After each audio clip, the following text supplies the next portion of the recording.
ಭಾರತೀಯ ಜನತಾ ಪಕ್ಷದವರು ಬಹಳ ಹೇಳ್ತಾರೆ, 4 ವರ್ಷ ಅಧಿಕಾರದಲ್ಲಿದ್ದರು.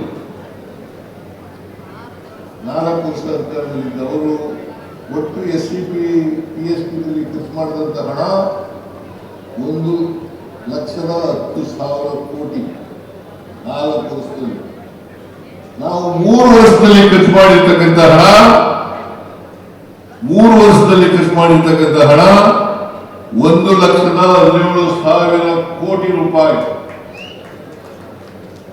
1,17,000 ಕೋಟಿ 3 ವರ್ಷದಲ್ಲಿ ನಾವು ಖರ್ಚು ಮಾಡಿದ್ದೇವೆ. ಅವರು 4 ವರ್ಷದಲ್ಲಿ 1,10,000 ಕೋಟಿ ರೂಪಾಯಿಗಳನ್ನು ಖರ್ಚು ಮಾಡೋದು. ಅವರು ಈಗ ನಮಗೆ ಪಾಠ ಹೇಳ್ಕೊಡ್ತಾರೆ. ನಾನು ಮೊನ್ನೆ ವಿಧಾನಸಭೆಯಲ್ಲಿ ವಿಧಾನ ಪರಿಷತ್ನಲ್ಲಿ ಮಾತಾಡ್ತಾ ಹೇಳಿದೆ, ಇಷ್ಟು ಖರ್ಚು ಮಾಡಿದೀವಪ್ಪ ನಾವು, ನೀವು ಮಾಡಕ್ಕಾಗಲಿಲ್ಲ ಅಂತ ಹೇಳಿದಾಗ ಅವರು ಇಲ್ಲ, ಈ ಕಾನೂನಿನ ತಂದಿದ್ದೀರಿ, ಕಾನೂನು ತಂದ್ಬಿಟ್ಟು ಬೇರೆ ಇದಕ್ಕೆ ಖರ್ಚು ಮಾಡ್ತೀರಿ, SC ಜನಾಂಗ ST ಜನಾಂಗ ಬಿಟ್ಟು ಬೇರೆಯವ್ರಿಗೆಲ್ಲ ಖರ್ಚು ಮಾಡ್ತೀರಿ. ಆಯ್ತಪ್ಪ, ನಾನು ನ್ಯೂನತೆಗಳು ಇಲ್ಲ ಅಂತ ಹೇಳಿಲ್ಲ, ಆದ್ರೆ ಈ ಕಾನೂನನ್ನ ತಂದಿರ್ತಕ್ಕಂಥದ್ದು ಇಡೀ ದೇಶದಲ್ಲಿ ಆಂಧ್ರ ಮತ್ತು ತೆಲಂಗಾಣ, ಅದು ಬಿಟ್ರೆ ಕರ್ನಾಟಕ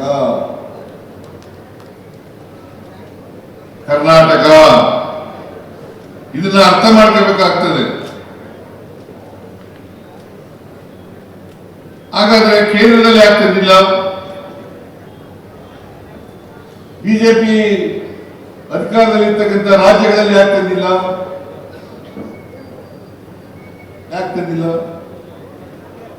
ಇದನ್ನ ತಿಳ್ಕೋಬೇಕು. ಈಗ ನಾವು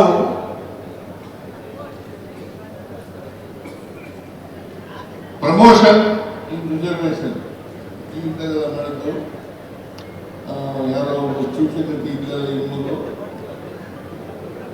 ರತ್ನಪ್ರಭಾ ಚೀಫ್ ಸೆಕ್ರೆಟರಿ ಇದ್ರು. ಅವರು ಪರಿಶಿಷ್ಟ ಜಾತಿ ಸೇರಿದವರು. ಅವರ ಅಧ್ಯಕ್ಷತೆಯಲ್ಲಿ ಒಂದು ಕಮಿಟಿಯನ್ನು ಮಾಡೋರು. ಅವರು ವರದಿ ಕೊಟ್ಟರು. ವರದಿ ಕೊಟ್ಟ ಮೇಲೆ ರಿಸರ್ವೇಶನ್ ಇನ್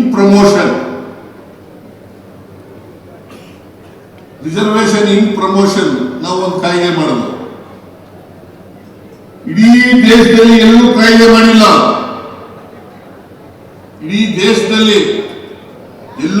ಮಾಡಿಲ್ಲ. ನಾವು ಮಾಡಿದವು. ಅದರಿಂದ ಪರಿಶಿಷ್ಟ ಜಾತಿಯವರು, ಪರಿಶಿಷ್ಟ ವರ್ಗದವರು ರಿಸರ್ವೇಶನ್ ಇನ್ ಪ್ರಮೋಷನ್ ಅನ್ನ ಪಡ್ಕೊಳ್ಳಿಕ್ಕೆ ಸಾಧ್ಯ ಆಯಿತು. ಯಾಕೆ ಬೇರೆ ರಾಜ್ಯಗಳಲ್ಲಿ ಮಾಡಿಲ್ಲ? ಬಿಜೆಪಿಯವರು ಬಹಳ ಮೊಸಳೆ ಕಣ್ಣಿಗೆ ಸುರಿಸ್ತಾರಲ್ಲ ಪರಿಶಿಷ್ಟ ಜಾತಿ ಪರಿಶಿಷ್ಟ ವರ್ಗದವ್ರ ಮೇಲೆ. ಯಾಕೆ ಮಾಡಿಲ್ಲ? ಯಾಕೆಂತಂದ್ರೆ ಸುಪ್ರೀಂ ಕೋರ್ಟ್ ನಲ್ಲಿ ಒಂದು ಕೇಸ್ ಆಯಿತು, ಅದನ್ನು ಹೊಡೆದಾಕಿದ್ರು ರಿಸರ್ವೇಶನ್ ಇನ್ ಪ್ರಮೋಷನ್ ಅನ್ನ. ಅದೇ ಸುಪ್ರೀಂ ಕೋರ್ಟ್ ನಲ್ಲಿ ನಾವು ಮಾಡಿದಂತ ಕಾಯ್ದೆಯನ್ನೇ ಎತ್ತಿಡಿದ್ರು. ಅಂದ್ರೆ ಬೇರೆ ರಾಜ್ಯಗಳಲ್ಲಿ ಮಾಡಿ ಎತ್ತಿಡ್ತಿದ್ದಾರಲ್ಲ, ಕರ್ನಾಟಕದಲ್ಲಿ ಮಾಡಿದಂತ ಕಾಯ್ದೆನ ಬೇರೆ ರಾಜ್ಯಗಳಲ್ಲಿ ಮಾಡಿ ರಿಸರ್ವೇಶನ್ ಇನ್ ಪ್ರಮೋಷನ್ ಮಾಡಿ ಕಾಯ್ದೆ ತಗೊಬರಿ. ಬಿಜೆಪಿಯವರು ಕೇಂದ್ರದಲ್ಲಿ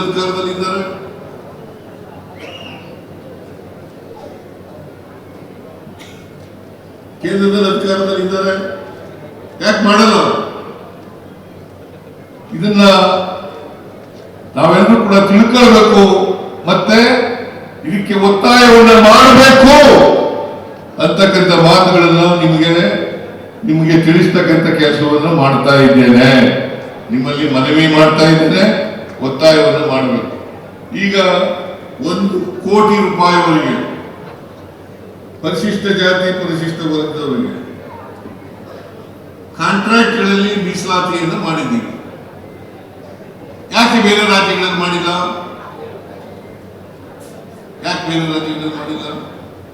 ಪರಿಶಿಷ್ಟ ಜಾತಿ ಪರಿಶಿಷ್ಟ ವರ್ಗದವರಿಗೆ 1 ಕೋಟಿ ಕೆಲಸದವರಿಗೆ ನಾವು ರಿಸರ್ವೇಶನ್ ಅನ್ನು ಮಾಡಿದ್ದೀವಿ. ಯಾಕೆ ಬೇರೆ ರಾಜ್ಯಗಳಲ್ಲಿ ಮಾಡಿಲ್ಲ? ಇದನ್ನ ನಾವು ಅರ್ಥ ಮಾಡ್ಕೋಬೇಕಾಗ್ತದೆ. ಆದ್ರಿಂದ ಅವರು ಏನೂ ಮಾಡಲ್ಲ, ಆದರೂ ಜನರಿಗೆ ತಪ್ಪು ತಿಳುವಳಿಕೆಯನ್ನು ಕೊಡ್ತಕ್ಕಂಥದ್ದು, ತಪ್ಪು ದಾರಿಗಳಿರ್ತಕ್ಕಂಥ ಪ್ರಯತ್ನವನ್ನ ಮಾಡ್ತಾ ಇದ್ದಾರೆ ಅಂತಕ್ಕಂಥ ಮಾತುಗಳನ್ನ ಈ ಸಂದರ್ಭದಲ್ಲಿ ಹೇಳಲಿಕ್ಕೆ ಬಯಸ್ತಾ ಇದ್ದೇನೆ. ಅದನ್ನ ನೀವು ತಿಳ್ಕೋಬೇಕಾಗ್ತದೆ. ಯಾವ ಸರ್ಕಾರ ನಿಮ್ ಪರವಾಗಿದೆ, ಯಾವ ಸರ್ಕಾರ ನಿಮ್ ಪರವಾಗಿಲ್ಲ. ನೀವೆಲ್ಲರೂ ಕೂಡ ಯಾವ ಸರ್ಕಾರ ನಿಮ್ ಪರವಾಗಿದೆ, ನಾನು ಕಾಂಗ್ರೆಸ್ಗೆ ಬೆಂಬಲಿಸಿ ಅಂತ ಹೇಳಲ್ಲ, ಯಾವ ಸರ್ಕಾರ ನಿಮ್ ಪರವಾಗಿದೆ ಅನ್ನೋದನ್ನ ಅರ್ಥ ಮಾಡ್ಕೋಬೇಕು. ಅದಕ್ಕೋಸ್ಕರವಾಗಿ ಇವತ್ತು ಏನ್ ನಡೀತಾ ಇದೆ ಅಂತಕ್ಕಂಥದ್ದನ್ನು ಕೂಡ ತಿಳ್ಕೋಬೇಕಾಗ್ತದೆ. ಇಂಥ ಜಾತ್ರೆಗಳಲ್ಲಿ ಚರ್ಚೆ ಆಗಬೇಕು, ಜಾತ್ರೆಗಳಲ್ಲಿ ಚರ್ಚೆ ಆಗಬೇಕು. ಯಾಕೆ ಬೇರೆಯವರು ಮಾಡಿಲ್ಲ, ನಾವ್ಯಾಕೆ ಮಾಡಿದ್ದೀವಿ, ಇದನ್ನ ಚರ್ಚೆ ಆಗ್ಬೇಕು. ಚರ್ಚೆ ಮೂಲಕ ನೀವು ತಿಳ್ಕೊಳ್ತಕ್ಕಂಥ ಪ್ರಯತ್ನವನ್ನು ಮಾಡಬೇಕಾಗ್ತದೆ ಅಂತಕ್ಕಂಥ ಮಾತುಗಳನ್ನ ಹೇಳಲಿಕ್ಕೆ ಬಯಸ್ತಾ ಇದ್ದೇನೆ. ಈಗ ನಾವು ನಿಮ್ಮ ಜನಸಂಖ್ಯೆಗೆ ಅನುಗುಣವಾಗಿ ಮೀಸಲಾತಿಯನ್ನು ಕೊಡಬೇಕು ಅಂತ ಮಾಡ್ತಾರೆ. 7% ಮೀಸಲಾತಿಯನ್ನು ಕೊಡಬೇಕು ಅಂತ 3% ಇದೆ, ಅದನ್ನ 7% ಮಾಡಬೇಕು ಅಂತ ಮಾಡಿದ್ದಾರೆ. ಈಗ ಸುಪ್ರೀಂ ಕೋರ್ಟ್ನವರು ಅಡ್ಡ ಬಂದಿದ್ದಾರೆ, ಅದಕ್ಕೆ ಅಡ್ಡ ಬಂದಿದ್ದಾರೆ. ಸ್ವಾಮೀಜಿಯವರು ಕೂಡ ಚಳವಳಿಯನ್ನು ಮಾಡಿದ್ರು, ಪ್ರತಿಭಟನೆ ಮಾಡಿದ್ರು. ಎಷ್ಟು ತಿಂಗಳು ಮಾಡಿದ್ರೆ?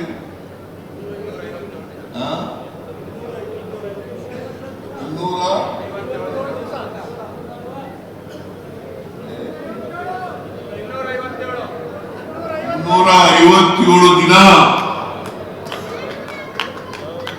ಪ್ರತಿಭಟನೆ ಮಾಡಿದ್ರು. ನಾನು 2 ಸಾರಿ ಹೋಗಿದ್ದೆ.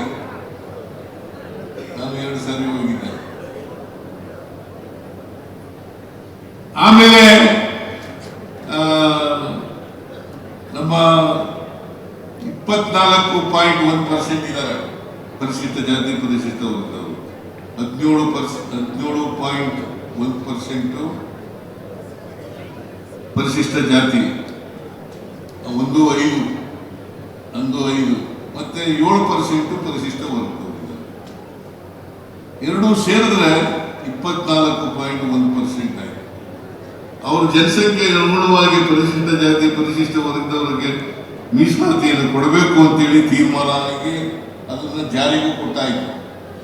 ಜಾರಿಗೆ ಕೊಟ್ಟ ಮೇಲೆ ಈಗ ಸುಪ್ರೀಂ ಕೋರ್ಟ್ ಅಡ್ಡ ಬಂದಿದೆ. ಅದಕ್ಕೆ ನಾನು ಹೇಳ್ತಾ ಇದ್ದೀನಿ,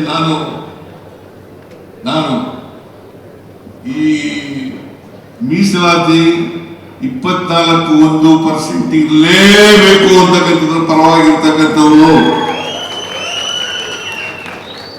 ಅದಕ್ಕೋಸ್ಕರ 24.1% ಇರಬೇಕು ಅಂತೇಳಿ ಕೇಂದ್ರ ಸರ್ಕಾರದ ಮೇಲೆ ಒತ್ತಡ ಆಗ್ತಕ್ಕಂಥ ಕೆಲಸವನ್ನು ಮಾಡಿದ್ದೇನೆ. ಅಷ್ಟೇ ಅಲ್ಲ, ನಾನು ಎಲ್ಲ ನಮ್ಮ MLA-ಗಳ ಜೊತೆ ಇಲ್ಲಿ ಲೋಕಸಭಾ ಸದಸ್ಯರಿದ್ದಾರೆ,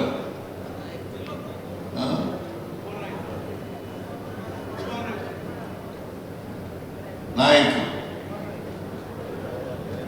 ಒತ್ತಡ ಹಾಕ್ಬೇಕು. ನೀವು ಕೂಡಲೇ 9th ಶೆಡ್ಯೂಲ್ ಸೇರಿಸಬೇಕು ಅಂತ ಹೇಳಿ ಒತ್ತಡ ಹಾಕ್ಬೇಕು. ನಾನು ಡೆಲ್ಲಿಗೆ ಬರ್ತೀನಿ, ದಿಲ್ಲಿಗೆ ಬಂದು ಸಂಬಂಧಪಟ್ಟಂತ ಮಂತ್ರಿಗಳಿಗೆ 9th ಶೆಡ್ಯೂಲ್ ಸೇರಿಸಲೇಬೇಕು ಅಂತಕ್ಕಂಥ ಪ್ರಯತ್ನವನ್ನು ಮಾಡ್ತಾ ಇದ್ದೀನಿ.